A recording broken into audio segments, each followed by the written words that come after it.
En 2011, nous allons fêter les 30 ans de la loi Lang sur le prix unique du livre. Le fait d'instituer un prix unique du livre, d'empêcher une concurrence, a aussi empêché une concurrence mortifère.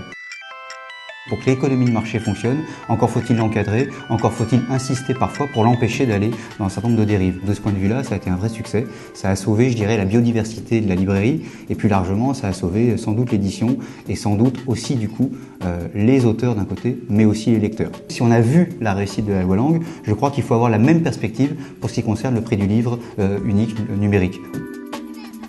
Nous sommes un des rares pays au monde où il reste des auteurs, des éditeurs et des libraires indépendants. Ce que pensent les professions du livre, c'est qu'une loi sur le prix unique du livre numérique va permettre, au moins dans un premier temps, de maintenir en équilibre les maillons de la chaîne, au moins le temps de savoir quelle va être l'économie du numérique. Parce qu'on sait bien que ce sont les usages qui finiront par décider, mais à ce moment-là, on pourra faire évoluer la loi. Mais la loi est vécue comme un instrument de protection pour éviter que ce soit des marchands qui n'ont rien à voir avec le livre, qui fixent les conditions d'accès au livre numérique. Il est vraiment essentiel que nous portions, je veux dire la France, que la France porte au niveau européen cette volonté à la fois d'une exception culturelle, mais aussi d'une capacité à penser la culture autrement que dans une logique de marché. De ce point de vue-là, le numérique est la prochaine étape, le prochain point sur lequel nous devons être extrêmement francs, extrêmement massifs et se battre, je dirais, à la fois au nom de la France, au nom de la culture, mais aussi tout bêtement au nom de l'Europe.